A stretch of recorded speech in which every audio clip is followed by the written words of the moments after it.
বিশ্ববিদ্যালয়ের শিক্ষক থেকে শুরু করে আমলা থেকে শুরু করে মিডিয়া থেকে শুরু করে প্রত্যেকটি সেক্টর শেখ হাসিনাকে সাহায্য করেছে স্বৈরাচার হয়ে উঠতে। আজকে যখন সে পালিয়ে যায় তখন আপনি ওই সেক্টরগুলোতে রিফর্ম না করে আপনি শুধু ঐক্য নিয়ে পড়ে আছেন। মানুষ স্পিকার গত 17 বছর একটি দল পুরা বাংলাদেশকে পুরা রাষ্ট্রযন্ত্রটাকে স্বৈরাচার কাঠামোতে তৈরি করেছিল। আজকে তারা পালিয়ে যাওয়ার পরেও কিন্তু মানুষ স্পিকার আওয়ামী লীগের দোষরা কিন্তু রয়ে গিয়েছে, তারা বারবার মাথা চাড়া দিয়ে উঠছে। এখন আপনি যদি শুধু ঐক্য দিয়ে তাদেরকে রুখতে যান তাহলে মানুষ স্পিকার আমাদের সারা বছর শুধু ওই আন্দোলনই করে যেতে হবে।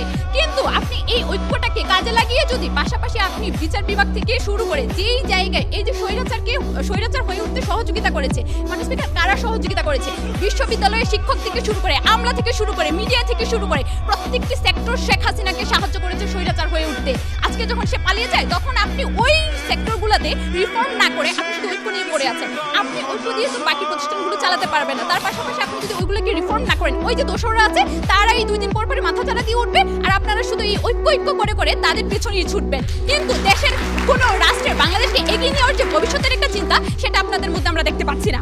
স্পিকার দেখেন, সাধারণ মানুষ ভাতের অধিকার চায়, ভোটের অধিকার চায় মাননীয় স্পিকার। তারা চায় একটি স্বাধীন দেশ যেখানে তারা বাক স্বাধীনতা পাবে, যেখানে তারা একটি স্বাধীন জীবন পাবে। স্পিকার আমি জানি না আজকে আমি এখান থেকে বেরোর পরে আমি মারা যাবো কিনা, কোনো প্লেন আমার উপরে ক্র্যাশ করবে কিনা মাননীয় স্পিকার আমি জানি না। এই যে মাননীয় স্পিকার দুর্নীতি দেশের রন্ধ্রে রন্ধ্রে ঢুকে রয়েছে, এগুলোকে রিফর্ম না করে আপনি ঐক্য দিয়ে কিভাবে একটা দেশ চালাতে পারবেন তার ব্যাখ্যা আজকে সরকার বল দিয়ে যায়।